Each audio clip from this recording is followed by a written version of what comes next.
This one's for the culture. Me and wifey in the room thinking of a master plan, thinking how we can influence the culture from where we stand. Knowing that our steps are ordered by the master's hand, still 10 toes down, we ain't switching up the stance. The mission of this music ain't just to make them dance, trying to tell them about the rock, cause they build. All right, and welcome to another episode of The Bond Chronicles. I am the wonderful host, Mr. Bond. Just wonderful today. Can I even get through an intro? Man, I try to be humble. I try to be relaxed and played back, and I see how this is going to go. So I am the wonderful and everything else that apparently I didn't add in host, Mr. Bond Chronicles on Instagram. We are the Bond Chronicles on Instagram. We're on Facebook.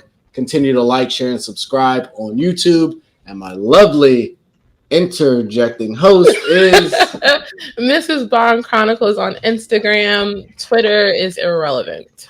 Absolutely. Relevant for me that I spent a lot of time on Twitter the last couple of nights trying to figure out what was going on. Yes, you have. In this crazy world that we live in. I don't understand how I lived in a world without Twitter, but I'm glad I don't have to any longer. Thanks. With that being said, you guys can see we have a guest.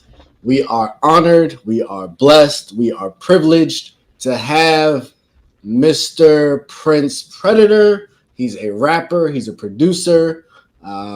We know him growing up as Evan. As you can see, he's in great shape, and it's kind of intimidating, but I'm glad that I'm on the other side of the screen so that I wouldn't have to sit next to him and produce this box.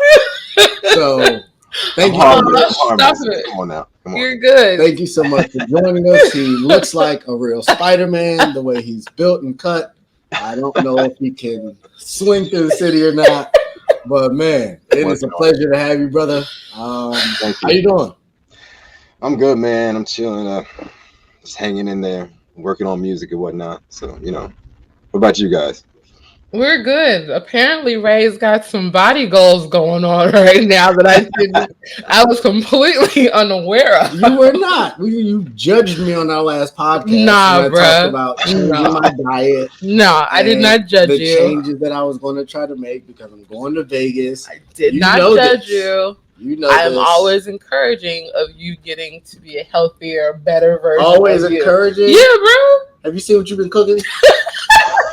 You are not encouraging a healthy diet at all. You don't gotta eat that. There's plenty of stuff in here that's healthy for you to eat. It's just the two of us. Thank God our kids are gone. She bought 2 pizzas, breadsticks, and wings. Where from? People. Pizza Hut. Okay. I mean, it was a deal, and you know we're shopping a deal. But okay, but why did I do that? I don't know why did you do that. I did that because I'm going to be gone all day tomorrow. So instead of you having to cook for yourself, you can either warm up the tacos that I made, or another healthy option. She just called you lazy, man. She did. Or she could have cooked something healthy conscious. You could have a taco salad. There's stuff in there for a taco salad. And maybe I encourage you to. Yeah. Anyway, dang. Try to help Black people out, and this is how they do you. How did you help me? Ooh, Jesus, give me strength. Anyway, back to this podcast. Yes, indeed. Good. How are we doing? What else we got going? Yeah, we're just hanging out, man. Busy with all these children. We just found out we're having a boy. Woo-hoo! Congratulations. You doing name announcement yet, or that's coming? Nah, name announcement, not yet. I already told you that. I just confirmed. Anything you tell somebody one time, when do you do? Who? When do you do? For work? No, the baby. Oh, when am I due? What am I due? Yeah. December 30th. Due December 30th, but we'll be trying to get them out a little early just to knock it on out, get it out the way. The last time we was in the hospital for mad long, she wasn't trying to get rid of them jokers. So I don't feel like that's the case. Like, we went in like one night and we didn't start till like 5 a.m. the next day. That's not on me. That's on them. I can't make them come. They your body, your choice, so it's your fault. That's what they say. We're not going to get man, into that. acting We're like not going to a go down that path, especially with what's going on in in Texas. Yeah. Yeah. That ridiculousness. So yeah, we have a host. We like to cut up and have a good time. So I'm gonna read y'all a quick background for those of you who don't know. Prince Predator is a music producer and rapper. I'm going to have to talk about that producer part because I didn't know that before this podcast. Originally from Stafford. So you were born at Mary Washington? No, I was actually born in Sibley in DC. I think we lived in Springfield for like 6 months before we moved down here. So, okay. Yeah. What you said? Where in DC? Sibley Hospital. Yeah. Oh, I don't know. Only one I knew was DC Journal back then, so I don't know. Okay. That's not a thing anymore. I know that. What is the Jesus? That's like the worst hospital ever. And it produced this greatness that you're married to. So that explains so much. It does. Oh man, there's something in the water. So you say that you use a combination of sampling and electronic synthesizers to develop your unique sound. We would talk about that because that was something her and I was talking about as well. Okay. So after deciding to make a career change in 2017, where did you change your career from? So I was doing accounting. I graduated from tech in 2009, did a master's in 2010. And I was working in accounting all the way up until 2017. Accounting. Well, we have someone with multiple businesses here. This is true. Might need a little bit of your advice. It's in there somewhere. I don't use it that much, so I don't flex the muscle, but it's still in there somewhere. So. Yeah, and I'm sure the rules and laws change, especially everything constantly every year. You returned to Virginia Tech to pursue a degree in aerospace engineering. This man is smart. In addition to pursuing a degree in a new field, the shift allowed him to put more time and focus into his music. So you got more time being in aerospace engineering than you did in accounting? Yeah, I don't really know how that worked out. I guess just the way my schedule was, like when I was working, I would just work and when I come home and I'm not feel like doing much, so I'm like not even touch the music, but just like I was able to fit into my schedule better, especially after COVID, and I wasn't going out as much, but I was just able to fit it into my schedule better and kind of focus on it. So, yeah. Okay, cool. And then after graduating this past May, congratulations. So is that? Thank you. So you got your master's in. So is that like your doctorate that you just got in May? No, I did another bachelor's. Another bachelor's. Okay. Yeah. And that was in aerospace engineering. Mm-hmm. Okay. Cool. And you released your first solo project, Shadow Aspect, in August 2021, and that's available on all platforms. I know we listen to Apple Music. Yeah. Okay. Yeah, it's on Spotify, Bandcamp, Amazon, all that. So. Okay, cool. And we will try to, we will figure out a way or another to get the links to all those posted. Definitely go listen. You know how, all I know is Apple Music. They didn't make it the easiest to find, which is kind of annoying, especially with newer artists that you want to support. So we'll make sure that the direct link is there so nobody has any excuses. That's why they can't go listen. Facts. And you plan to release a follow-up later this year. So you are busy? I'm grinding. Running. Like I said, I'm not working now, so I'm like trying to get all of this together. Yeah. I'm trying to do as much as I can before I start working. No, I definitely feel that. Yeah. I was just telling one of my girlfriends the other day, like every time I turn, like I have a calendar and I've been really good at sticking to it. That it's just full of stuff, but it's like all these weeks are busy, and then the week that the baby is due, and then after that it's like completely empty. And I don't know. I definitely feel you on that. Yeah, that's exciting times coming. Another young child after we finally got him to sleep. How many is that? This will be 4. It'll be fourth and final. Fourth and final. Yes. Yes. Oh, see. Okay. What a man episode sometime we talk about that. Funny part. But yeah, 4 and done. Do you have any children? No. No children. And we got to ask early, and we'll get out the way. Significant other? Not at the moment. Okay. No problem. Yeah. Some of our other guests, one guest was married, one guest was a little unsure, but we've seen some things since. Yeah, ever since. Hey, he tried to downplay it. The next thing I know, they're traveling all over the world together. Right, they was just in Mexico together. She going all specific. Oh. She can't help She's on the social media. Nah. But yeah, man. So thank you so much again for being with us, for coming to share. So really, we want to focus on you, and listening to the music. And obviously, she knew you a little bit better than I did in high school and the circle of friends. But I was kind of surprised when she said, "Hey, this is what he's doing," and then I went and listened. I'm like, wow, like he's a rapper. Like he's like, yeah, like he's rapping, not all this sing-songy stuff that everybody's doing. So just kind of from the beginning, kind of like, when did that come? Where was your inspiration drawn from? And just kind of talk us through that. So actually, the rapping aspect is kind of new, to be honest. I started off as a producer. I started making beats in like 2011.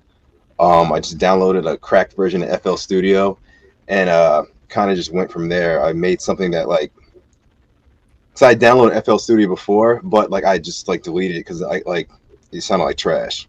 And so when I downloaded again a few years later, I was messing around, actually made something that like sounded kind of good. I was like, oh snap, maybe I can do this.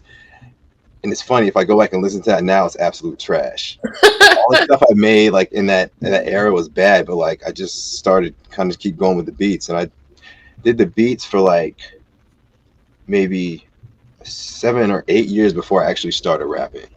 So I just started doing it maybe like a couple years ago. So, but I always had it in the back of my head that I wanted to do it. I just didn't know what I wanted to say or like how I was going to say it. So gotcha. That's important too, because like I write. Well, I don't write anymore. I used to write, and I remember my friend Derek. I used to write lyrics for his band, and it was super easy for me to convey whatever it was that they would want me to say. But when I would think about trying to like write my own song or something, be like, I have no idea what I want to say for myself. So I just understand that for sure. Absolutely. I'm a retired rapper.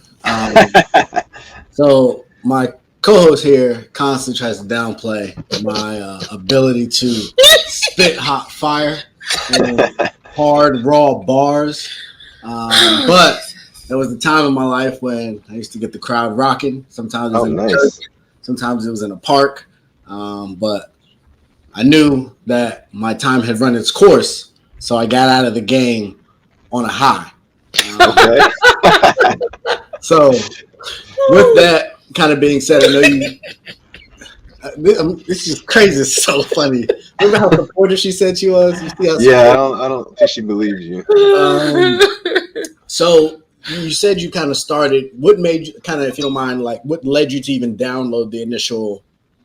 You said the crack version of the software. FL Studio. Yeah. What kind of brought you there? Was it a concert? Have you always liked music growing up? Kind of, how'd you get to that point? So yeah, I was always a music fan, and as Robin knows, I played trumpet in high school. I started in 6th grade. I did all the way up through 12th grade. Did marching band and all that. But after I got to college, I kind of just stopped with the music. And then after I graduated college, I picked up guitar lessons. I did that for a bit, but then I had to start working, and so I had to kind of put the guitar lessons to the side. But around the time I started working, you guys know like Tyler the Creator, Odd Future. Yeah. That's when they were like first starting to blow up. And he's not that much younger than me now. Like I'm 34, he's 30. But at the time I was like 22 and he was like 18.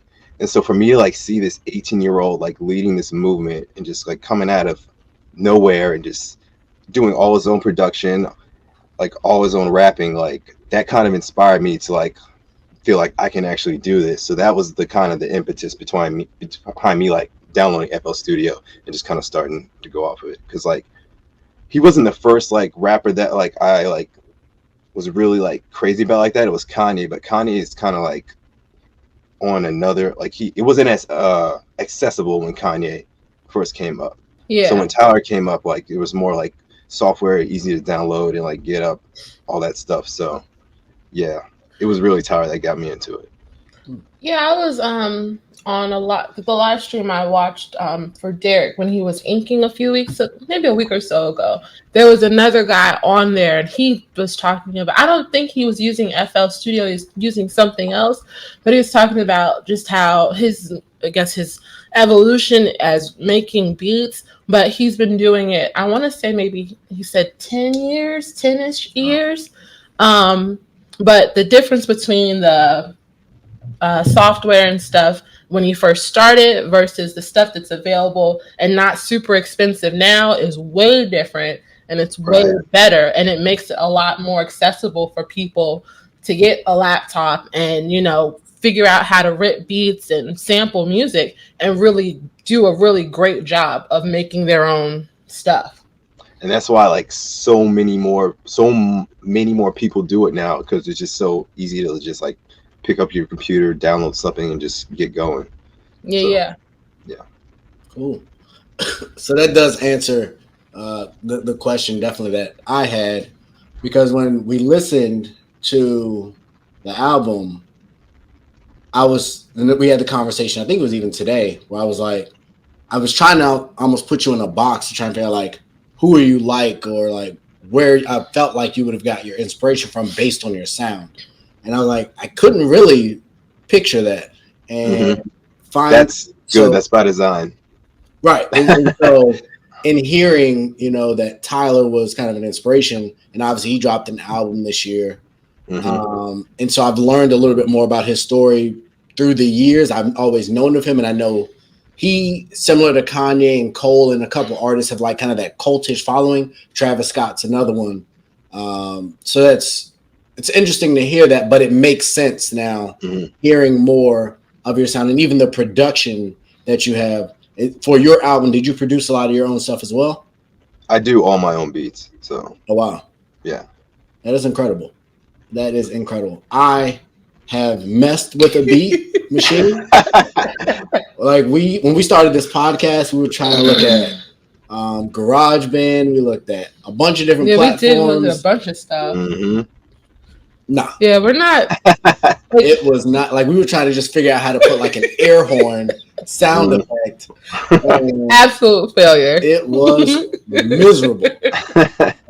That's why we still don't have any of that going on. We're just gonna buy the little machine though, because I don't have time for it. Trying to program this sound for this key and this action, it's not. God didn't give me that strength. Just he didn't at all. So to listen and we won't get to the Kanye album yet, but just listen to certain sounds and how sounds are then created and fused and mixed and mastered like that. It's mind blowing to me how someone sits down and goes from nothing to that.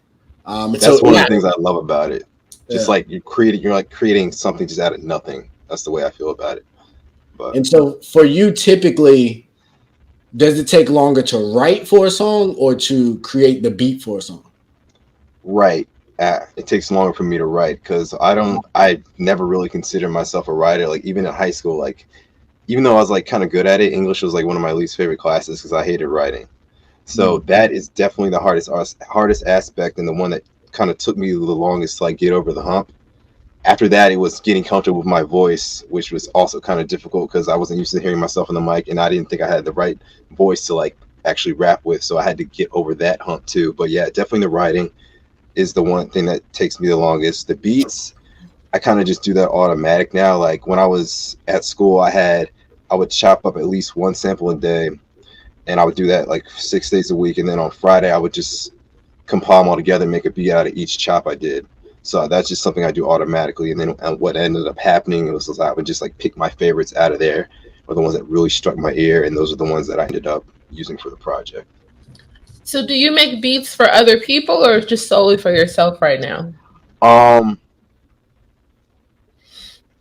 It's kind of just for me, but not. It started off as just for me, but when I got to Virginia Tech, it kind of started being for more other people too. Because I have a couple beats on some this organization I'm in called Virginia Tech Digging in the Crates. It's got rappers, singers, and other producers in it. But I've done a couple beats for some of the projects of the people in there too. So it isn't just for me. Like sometimes I'll make something and I'll hear someone like one of my friends like, okay, he'll sound good on this, and so I'll just keep going with it. But yeah, a lot of times it's for me. Like since I'm not at school right now and I'm kind of like in a isolated space, most of the time it's for me. Yeah, in a bubble, exactly. I was just going to say something and I lost it. Oh, you posted a video of you performing on your Instagram. I think right around the same time as when the album dropped. Same weekend. Yeah, that was a fun weekend. Okay, I mean, it looked like the performance was a lot of fun. Yeah, absolutely. Are those the same people? You said the Virginia Tech Yeah. in the crate. So the dude that was on stage with me, Virginia Tech digging in the crates. Yeah, the dude that was on stage with me, DeRay. He's one of the dudes in the crew. He's still in it because he hasn't graduated yet. But yeah, he's the one feature on the album. That's who was up there with me. Oh, okay, that's cool. I like that name, digging in the crates. It's very beat maker ish. Nostalgic as well. Like, Yeah, I respect it. Me too. Yeah. I like it. You have another question? Not at the moment. You're doing a pretty good job leading all of this. Okay. And so, like, I just think of stuff, so I don't want to get in the role and not make sure you get yours. Yeah, you got it, babe. You're so great. So the one thing I did, or not the one thing, one of the things that I realized with your album is it reminds me almost like of a story, just in the fact that each song leads right into the next. There aren't the hard, drawn out, slow transitions, and then a slow lead into the next song. It's like this song ends, but the sounds mesh in such a way that it doesn't sound like an abrupt change. And I'm pretty sure every song was just verses. There was no hooks. There's a few hooks in there, but it's kind of sparse. I think maybe 3 or 4 out of the 9 songs have a hook on them. Okay. But some of them I don't repeat. Like, I'll just say it once. So I don't know if you consider that a hook, but so that was different for me listening to an album. Obviously, most of the stuff I listen to is typically pretty mainstream. I listen to quite a few people that I guess wouldn't be considered mainstream. Like who? One called you out. Okay. 1080. I don't Drake. Okay. And then there's some other local people that I do listen to. Goodness gracious. See, always trying to get me. Just trying to make sure you're in check. Yeah, I know. But kind of what sparked that vision or that desire to have kind of that kind of layout in an album? So, well, I always wanted to make my projects just kind of flow through. So that was something I wanted to do from the outset. So one of the things I do when I'm putting a project together, one of the first things that comes together, like the beats come together before the actual raps. So one of the things I do is kind of BPM match.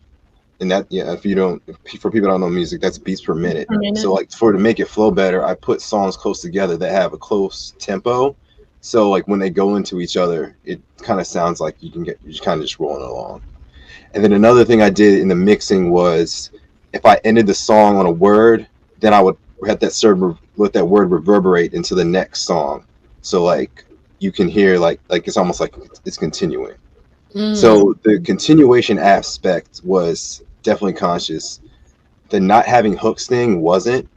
It just kind of happened like that. And it's just kind of a function of like the beats. Like some of the beats I have, like I didn't really think of a hook while I was writing for it. I just wrote all the way to the end of it. Like the song 20 something, that's the first song I wrote.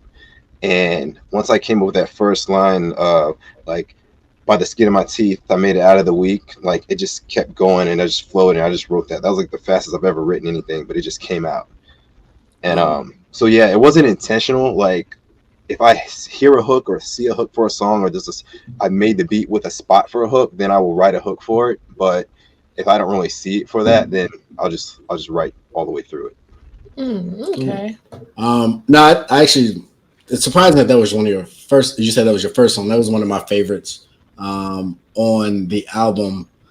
But with that being said, I've always been under the impression, and now I'll say even when I used to write more, like, so it sounds like you produce the beat first and then you write to the beat.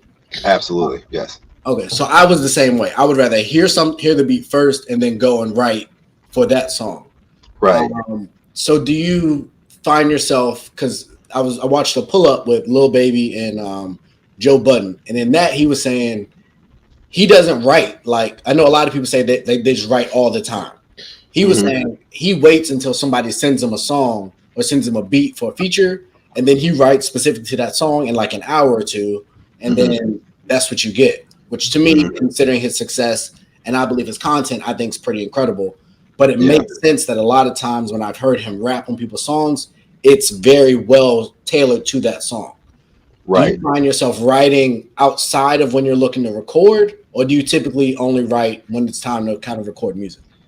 So I don't really write outside of the recording part, but what I do is I have this note in I have Microsoft Note in my phone, and every time I hear a word or a phrase or something that like kind of sparks my ear, it just sounds interesting, or like I'll hear a new word like I didn't know the definition of, but like it sounds cool. I'll just put that in there. And then when I start writing, I go to this like well of all these like references I have, and I kind of just start putting them together. And so that's the only kind of writing I do outside of when I write the actual song. But I'm very much a flow mentality person, so I need the beat first before I start writing, because I really care about flow in the way like I'm rapping over the beat. Because when you write outside of the beat, if you get a beat later, you might, and the lyrics might not have to fit, like you might have to adjust them to like fit that actual song. So I always do it to the beat first when I actually write the song. That makes sense. Okay. One last thing I'll ask, and then like I said, I'll let you get in here. Content wise, what spews that kind of motivation? Like, what is it? Sports? Like for me, it was sports and entertainment. 'Cause that I wrote about like life.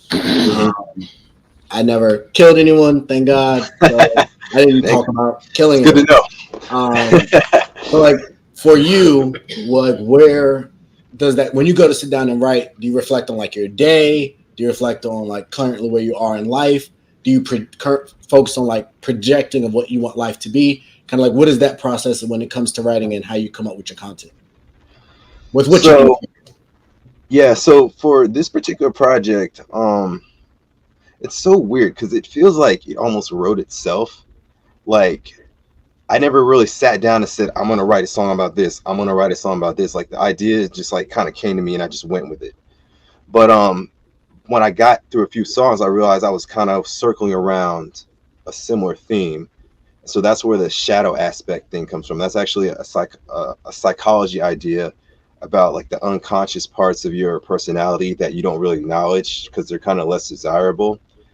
And so like sometimes they come to the forefront. And so like throughout the project, you might hear me go on a rant about doing some like wild shit, whatever. But that's just me kind of exploring aspects of my personality that maybe I don't like put to the forefront or acknowledge, or that are like deep down that I will probably never like put out into the world, but I know they're there, so I kind of have to keep them down. And so, yeah, I don't know, like the ideas for this project just came from me, like ideas that I've had in my head. One of the main themes of the project is like finding who you are and like, your identity. And so like in the song Unholy Matrimony, I talk about essentially I didn't choose it, I'm just married to the music. And that's kind of me like adopting my destiny as a future like rapper or musician or whatever. Because in the song before, 9 to 5, I'm rejecting the whole like idea that you have to work a corporate job, do this 9 to 5, like just that grind. Like I'm gonna end up doing that like in a few months anyway, but I don't really know if that's for me. So like I'm rejecting that idea in that song. And the next song, I'm adopting music as my destiny. So the project's really just about finding out who you are. So I personally don't believe anybody is supposed to work a 9 to 5.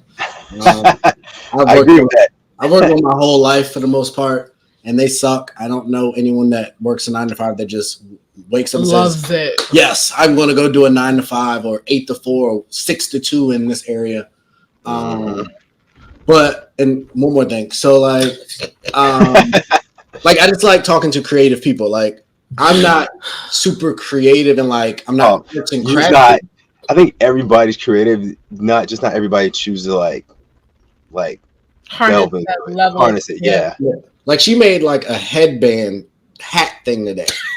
And it was like really dope, but it looked really easy, but I could not come close to trying to make something like that and doing it in the way that she did it. So when I say like creative, like arts and crafts is not my thing. Like rapping a present, you don't want me rapping your gift because it will be awful.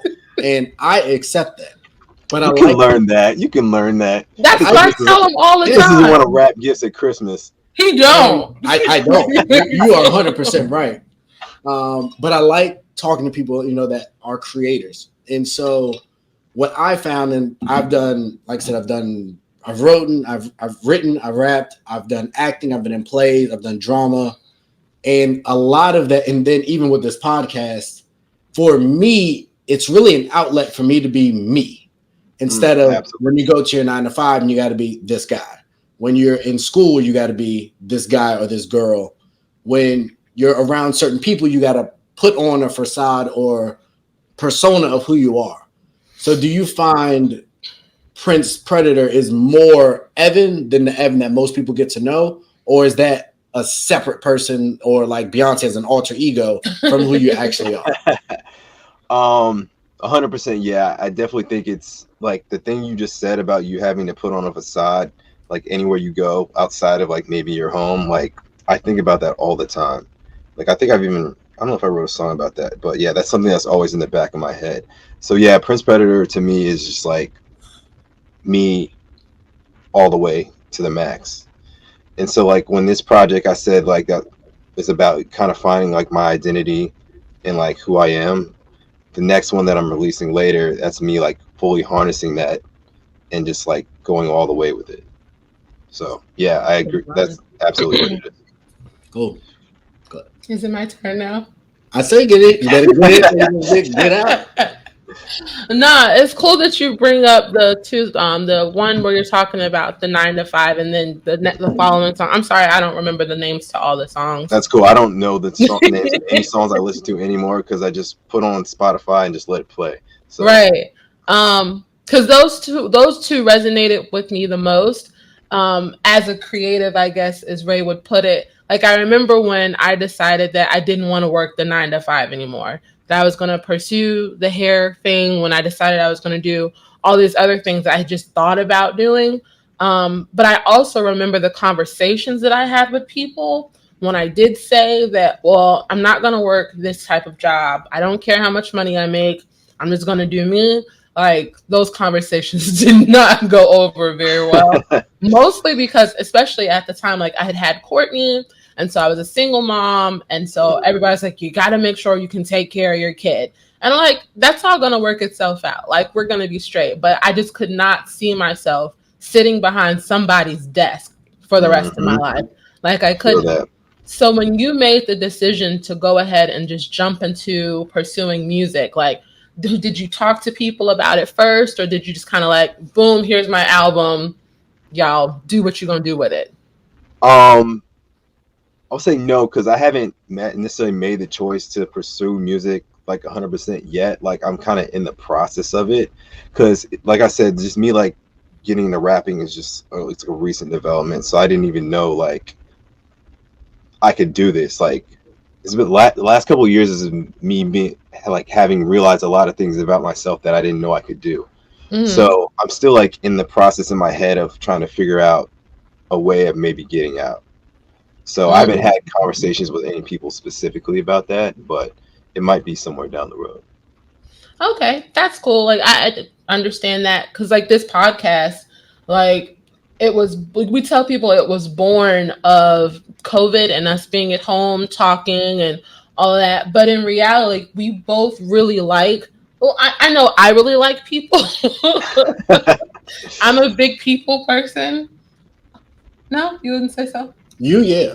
Oh, okay. Him, on the other hand, not as much. So when we first started flirting around with the idea of doing the podcast, I was really worried about how we would come across to people, especially because Mr. Bond Chronicles over here, he definitely has some opinions that can rub people the wrong way. But then let me hear one. Huh? He said, let me hear one. Oh, geez. So I'll just give you a high level that I've been prodding people with.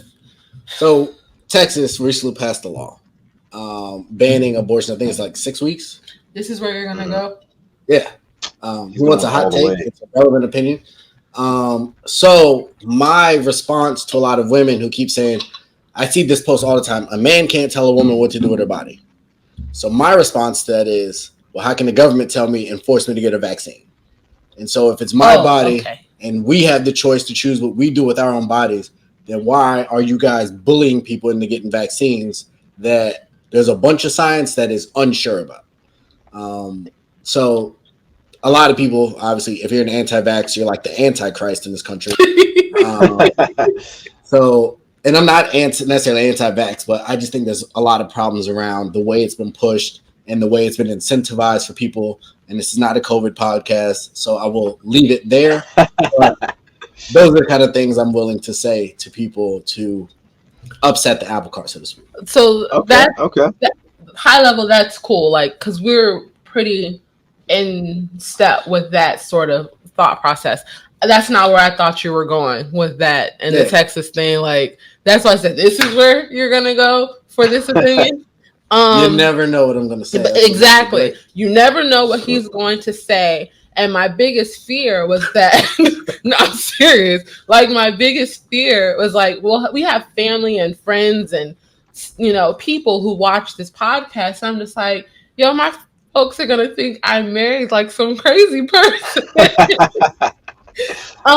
But then, like, at the end of the day, it's like, who cares? You know, you got to do you. You got to do you. You really like, and I think this last year for me personally has been a huge transition year because it was our first, I guess, real year of marriage. We had the boys, we had the shutdown. I had to figure out what I was going to do with the rest of my life.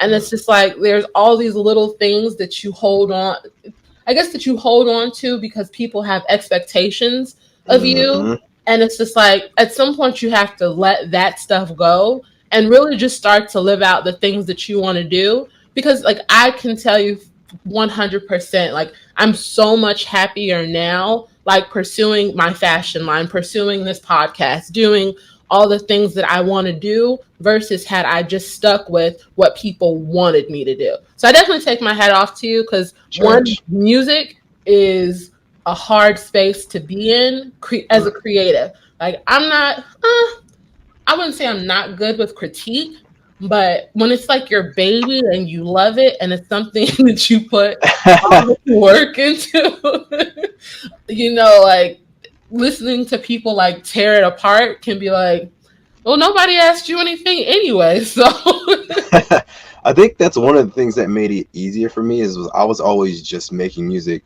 for myself and nobody else. So even like when I put it out, like, I don't really care if other people like it or not because I made this specifically for me and I love it. So like if people latch onto it, people like it, that's fine. Like, even all the more the better, whatever. But like if they don't, I'm still like proud of myself for actually like putting this thing together and putting it out into the world. So yeah, that's what I was going to ask is like, have you gotten any feedback from people that wasn't so great and you just kind of had to process it and leave it off to the side? No, I haven't gotten any negative feedback yet. And I think probably because I don't think a lot of people have heard it because I don't have like a big following yet. So it's not really, I mean, it's out there, but it's not like being circulated like that. That's kind of one of the reasons I want to kind of get back to the stage. Is one of the things I'm focused on right now is like I've been doing like open mics and whatnot in DC, just trying to like get out there and be heard. So I haven't gotten any negative feedback yet. Everybody like that's heard it so far has told me they fuck with it. So I mean, my bad, but that's cool. Oh, that's cool. Like I said, like that I think can always be something that deters people from pursuing something that, you know, that they feel passionate about. Because sometimes all it takes is that one hater. And it's like, well, dang, like I thought it sounded pretty cool when I was putting it together myself, but you know, and then the internet is full of people who love to tell other folks how to do things that they can't do. Like I read comments on stuff frequently just because I think that it's actually kind of motivating to me because you watch people who are probably sitting at home on their couch, not doing anything, just doing nothing, not doing anything, judging and tearing people apart for attempting to do anything. So I think it's super dope that you stepped out there and put this project out. I'll definitely listen to the next one. Thank you. Can you tell us anything about what's coming, or not really? So like I said before, this one is kind of me just like kind of harnessing the Prince Predator identity, just kind of like going all the way with it. So it's going to be about the same length as this one. There might be a couple more hooks on it. I think that's been worked into it more, but it's going to have a dirtier sound. It's going to have a more synthy sound, and I think I'm going to call it the Prince Predator Show, because in my mind, a lot of this is being tailored to the stage. So that's why it's going to be a lot of high energy stuff on there. So, yeah. And then where'd you get the? Oh, I'm sorry. Wait, what? I was gonna ask a question. I wasn't sure if you were done yet. Where'd you get the name Prince Predator from? I came up with myself. It didn't really have a meaning when I came up with it. I was just at the gym, and I was like on like the Stairmaster or something, and it just came in my head. And I was like, oh, that's catchy. But ultimately, I did come up with a meaning for it. So there's the person you want to be, or the way you want to be, way you want to present yourself to the world, right? And then it's almost like the shadow aspect thing. There's the other aspect where there's things you feel like you have to do that are outside of your character to actually get to where you want.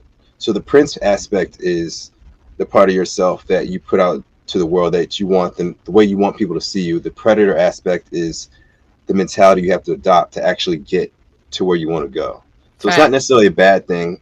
Like, people sometimes like harp on the Predator aspect because like Predator and whatnot. Yeah. I even think like because I went when I did I went to a show in DC a couple of weeks ago to see this artist. She like does a lot of synthesizers and whatnot. And I ended up talking to her after, and I told her what my name was. She looked at me like crazy, like my name. She's like, Predator. And then I was like, it's not what it means, whatever. But she was like off put by it. And then I think she blocked me on Instagram afterwards. Oh man! But I don't know, like it doesn't. That's crazy. But I'm not changing it, so whatever. No, yeah, like I wasn't off put by it.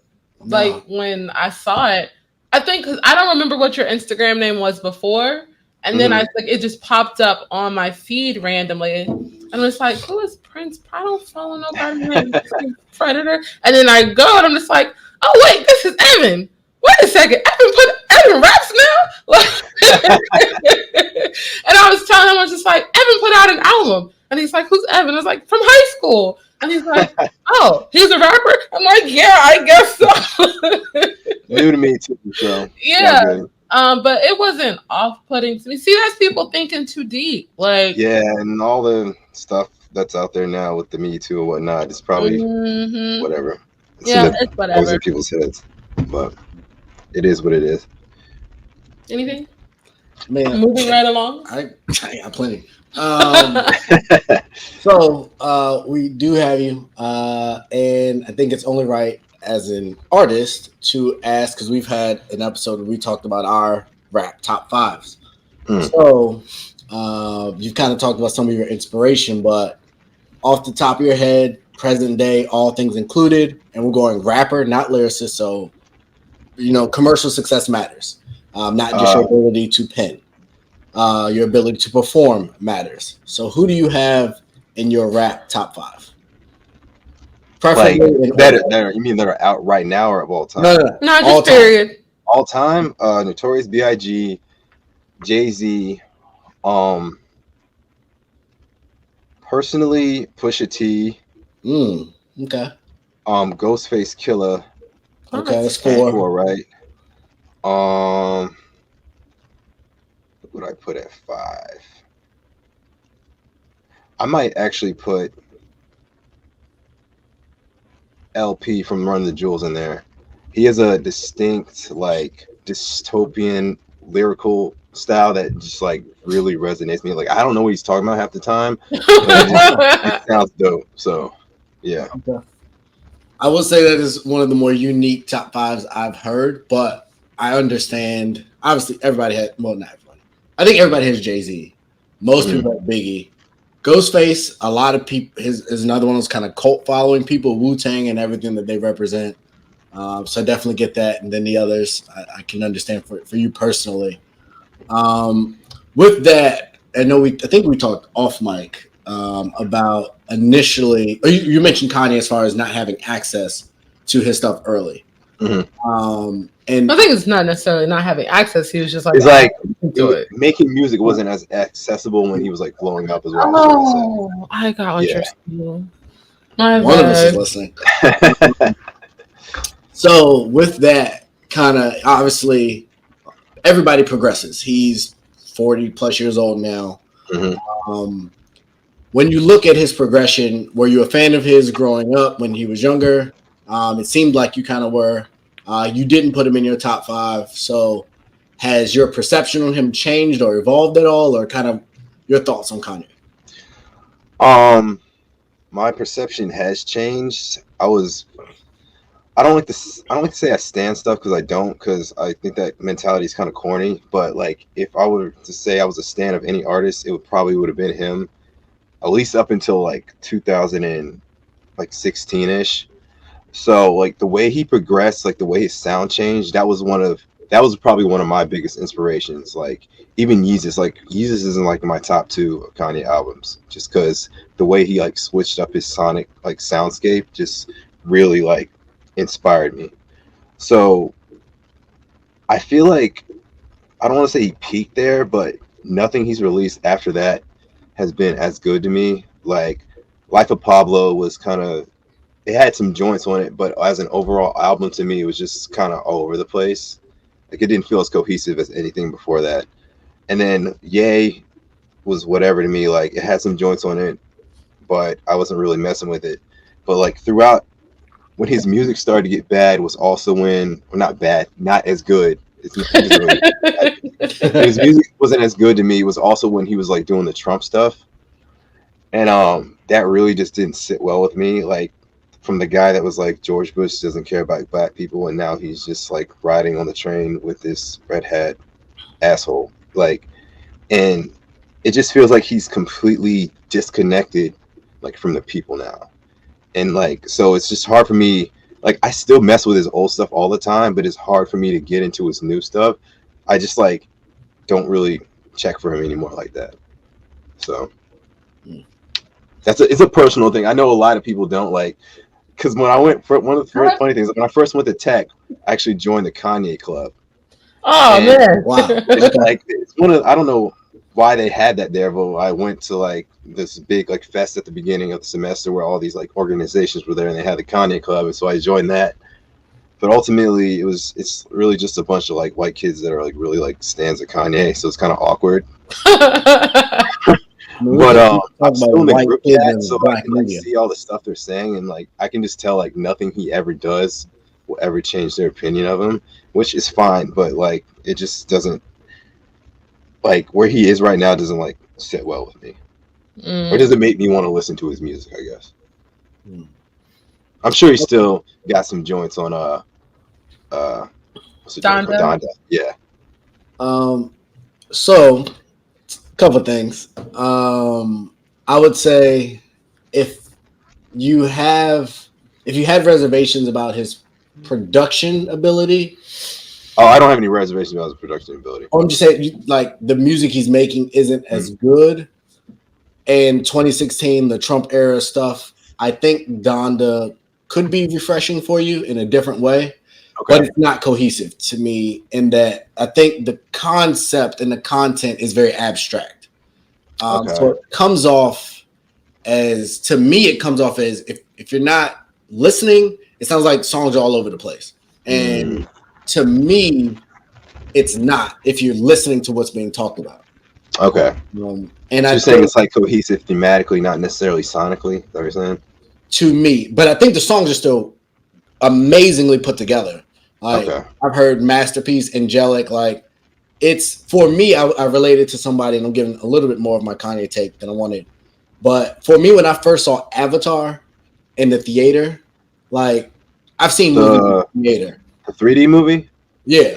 Okay. But visually seeing Avatar, I still don't know if I've ever seen anything that hit me in the way that looked. Mm-hmm. And so for me, this album sounds similar, not to that extreme, but similar. Like, I can't think of another album I've heard that sounds like this. Like it for me, it evokes feeling, and in a lot of cases, and I've seen on the internet as well, emotion in the sound. Like it's like an immersive experience almost.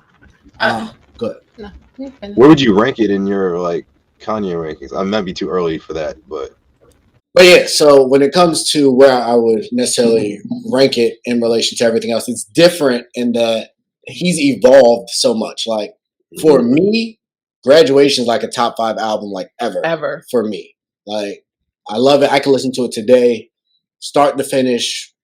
I can't really think of a skip.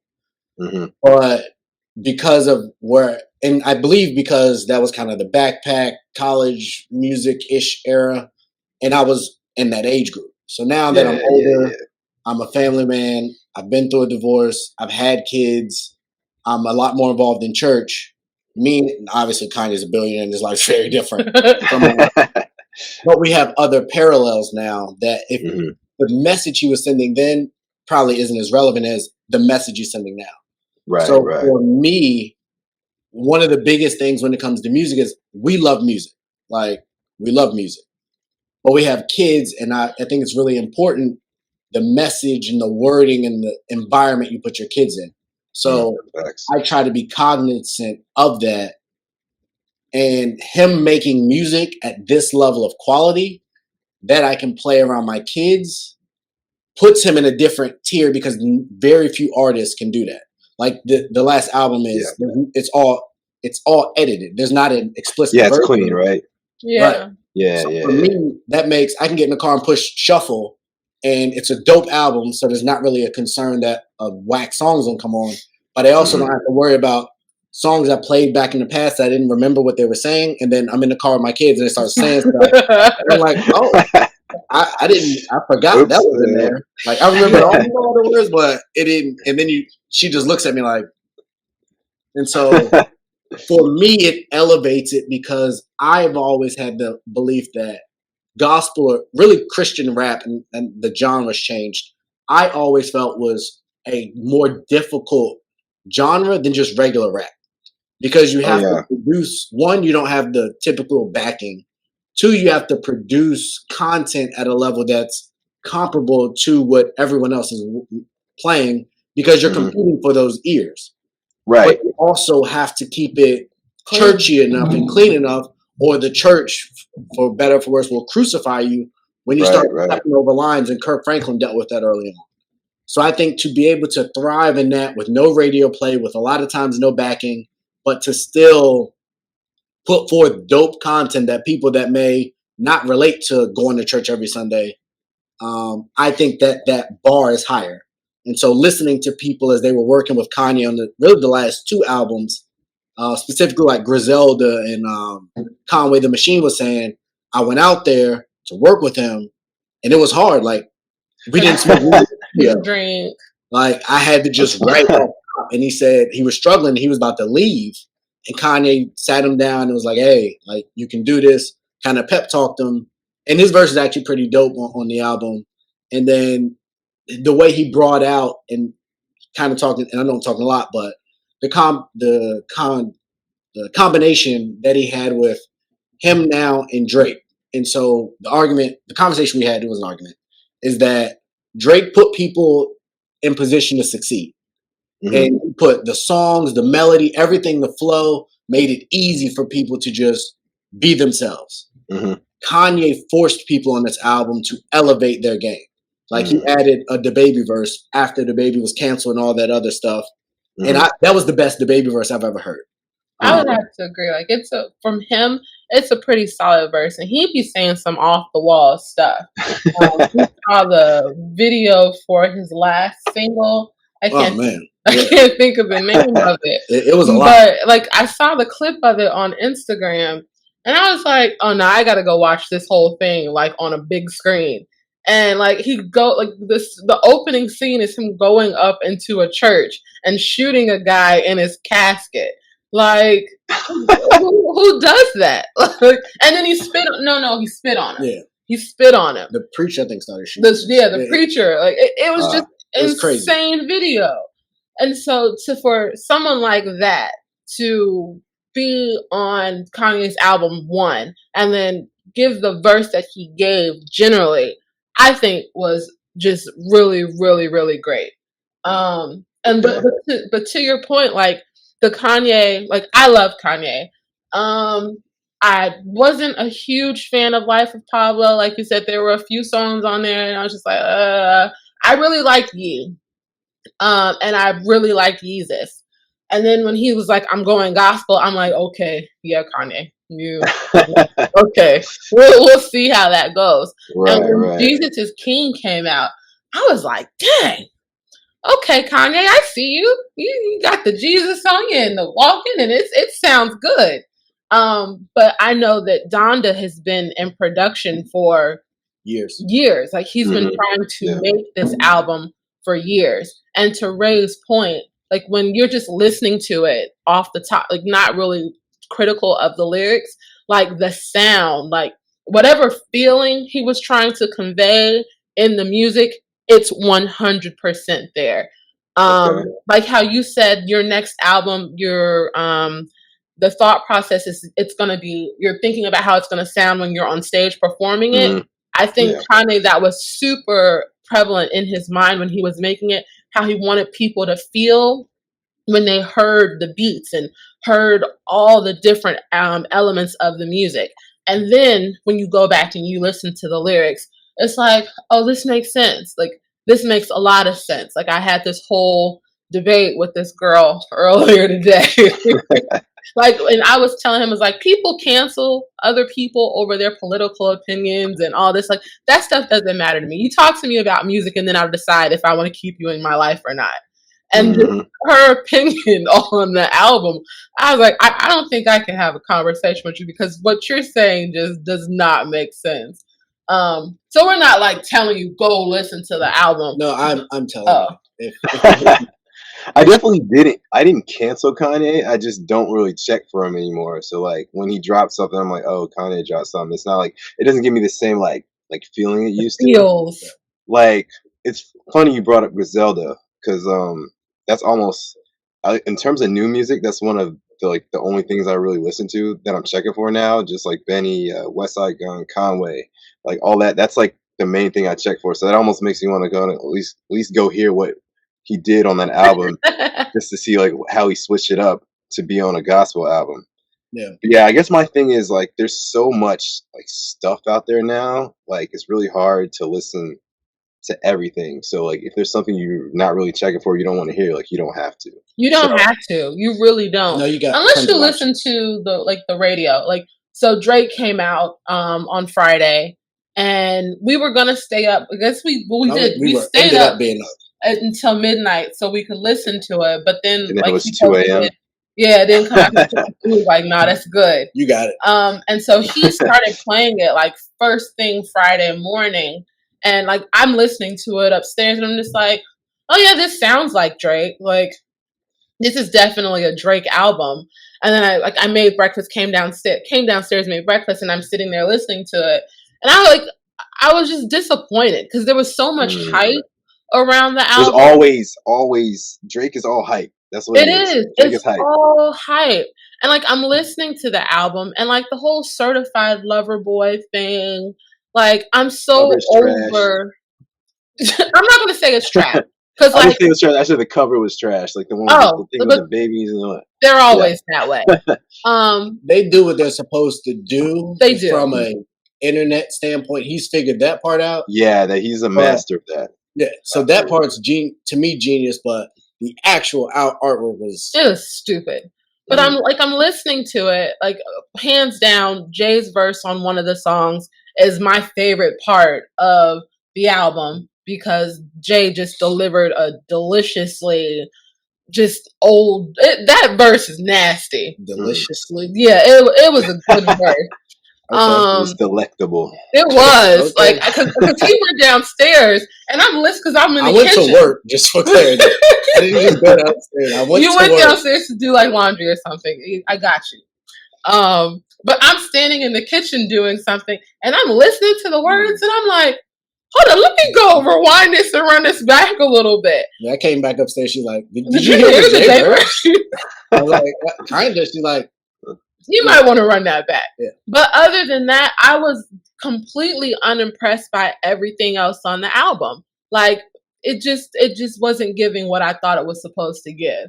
And then, like clockwork, we were talking about what singles would come out first. And I was like, well, the Future and Young Thug, I think it is. Yeah, I'm too sexy. You're too sexy, way too sexy, whatever. I was like, that's going to be a single. I don't know if it's going to be the first single or not, whatever, but that's going to be a single because that's a Drake song. That's going to play well in the clubs. It's going to play well on the radio. And it's like, if you're listening to, when you listen to satellite radio now, it's like they play the same rotation of songs every hour. And I'm like, there's so much music out there. It doesn't make any sense why I have to listen to the same regurgitated artist all the time. I agree, but I think the missing piece in that conversation is it's money.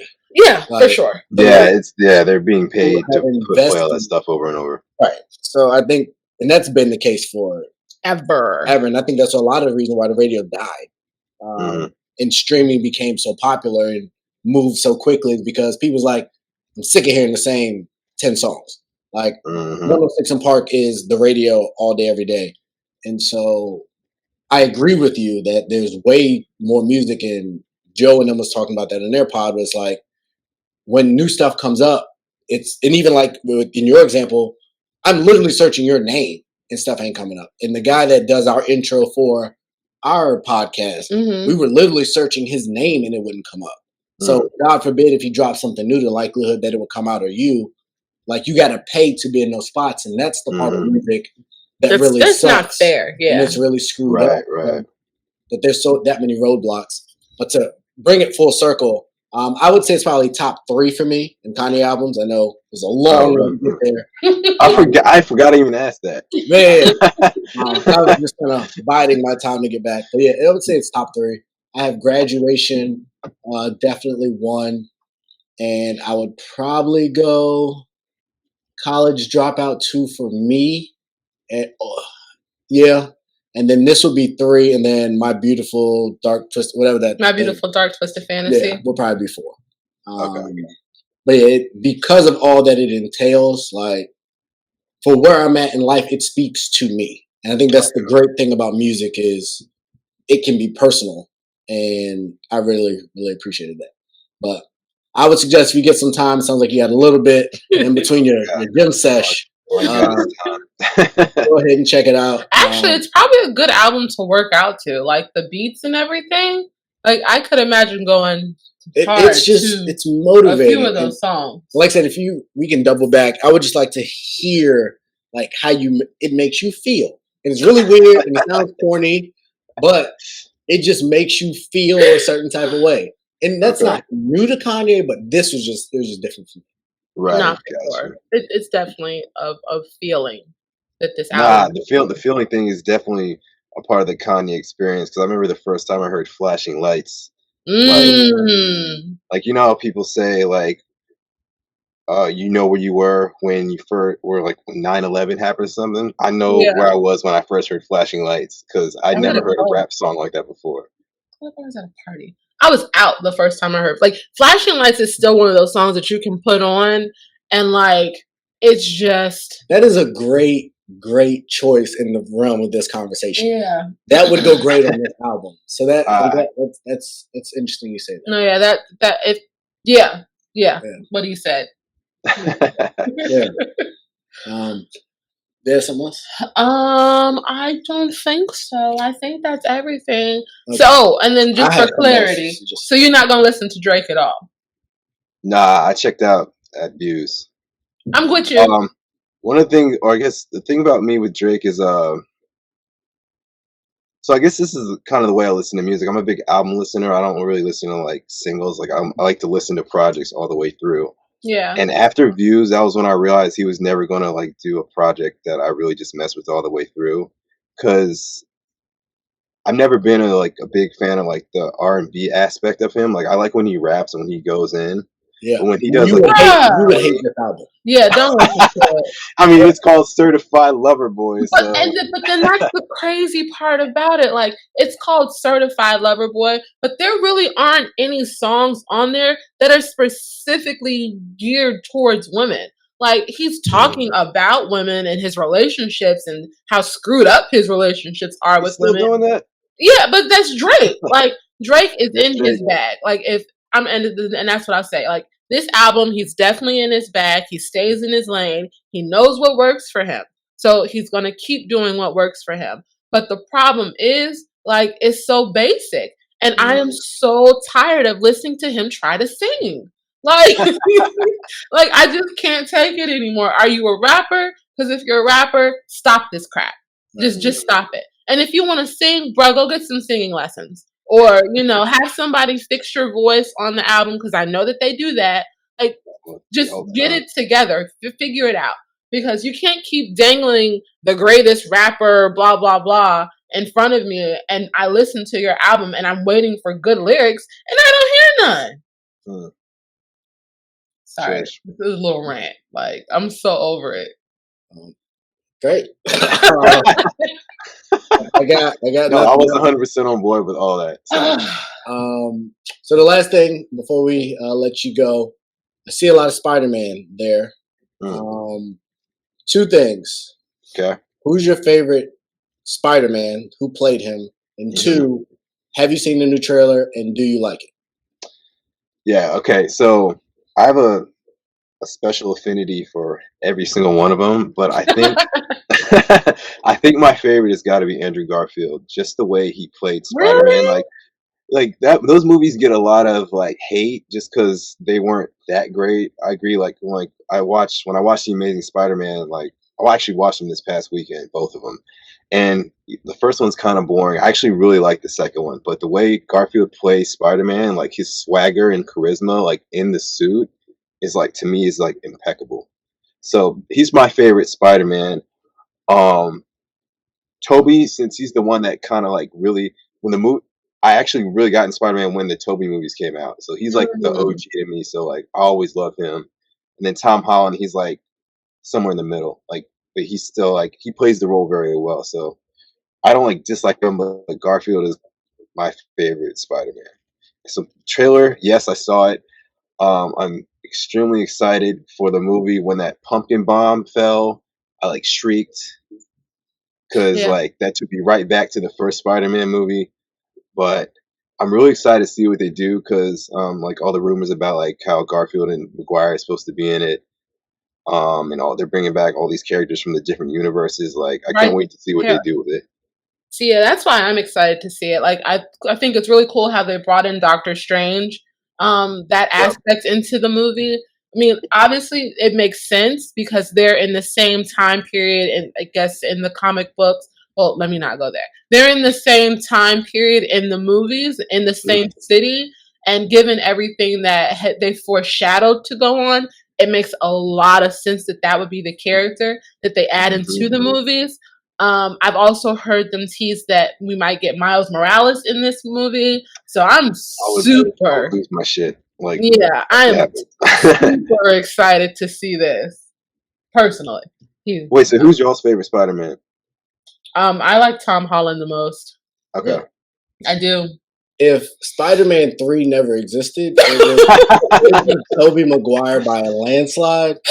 But Spider-Man 3 is comedy, man. Like it's not a good movie, but it's just funny. I hate it. I was so pumped for Venom, and then that guy showed up, and I'm like, "This." They if they could have got Tom Hardy to play Venom, then that would have been great. That would have been amazing. But Topher Grace Venom is no go. And I don't know if the technology just wasn't there. Like it just it was there. It didn't utilize it. It was really poorly done.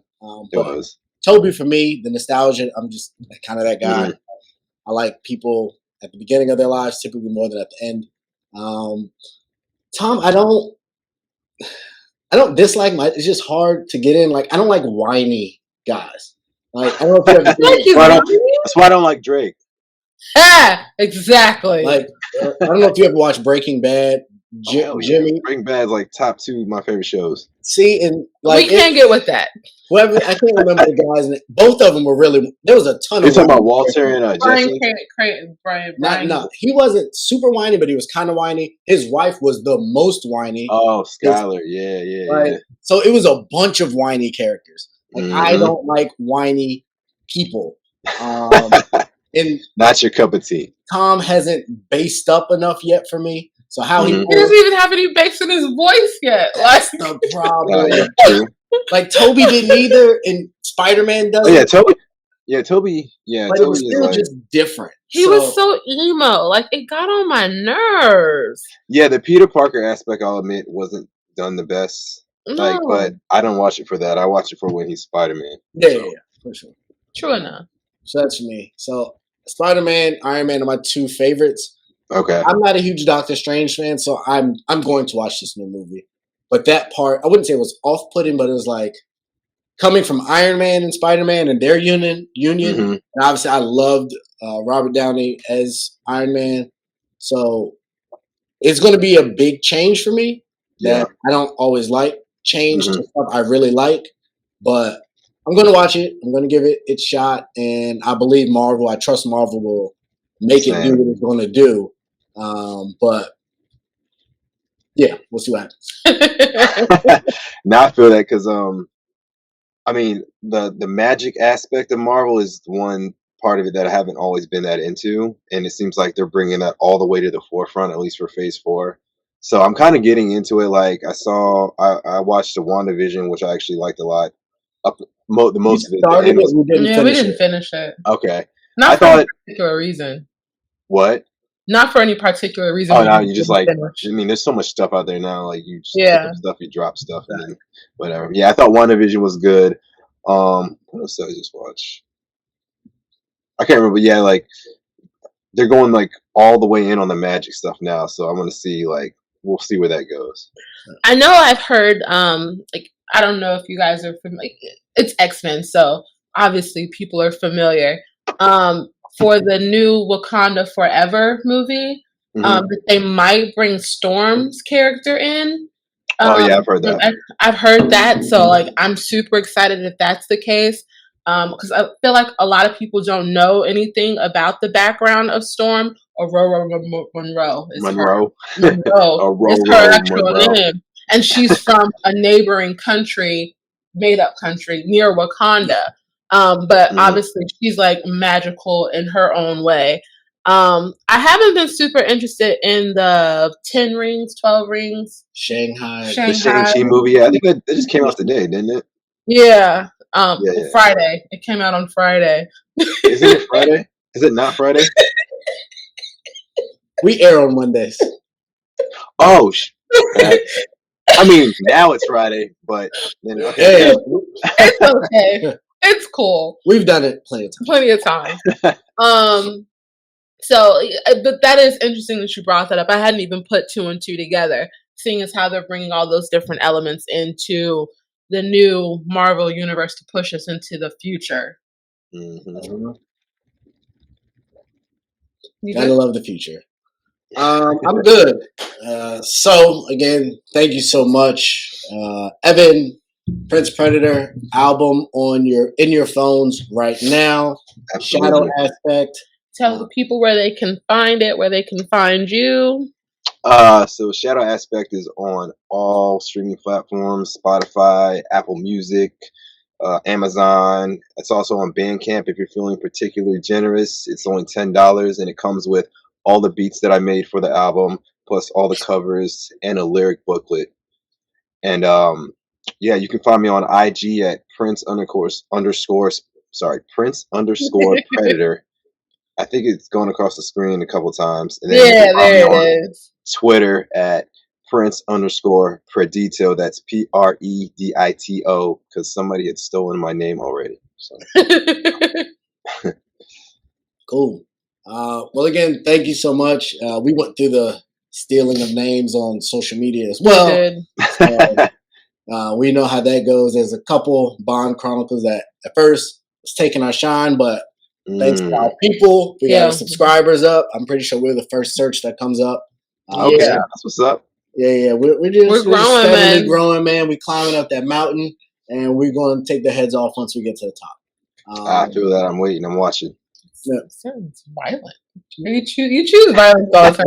I shouldn't be surprised. We're like gods of podcast war. So that's what we do. Can't wait for that to come out. I might actually have to keep one of the PlayStations I buy. But yeah, thanks again, man. Definitely appreciate it. We look forward, down the road as the new project comes out. If you want somewhere to debut it or talk about it, definitely let us know. We can make that happen. Absolutely. And thanks so much for having me. This is the first time I've ever done anything like this. So I've never done a podcast before. So this was dope. Awesome. All right. We just started this year, so a lot of great things. We're learning on the fly. We're learning on the fly. Still learning how to talk.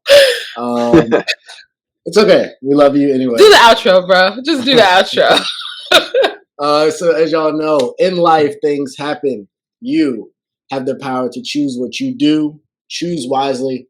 Always bet on you. And if you have been blessed by us, go on ahead and bless us. Cash App is in the bio and in the links below. We love y'all. We appreciate y'all. Until next time, stay tuned this week. We got something great coming for you. Some big albums. We're going to talk about them. Peace. Thanks, guys.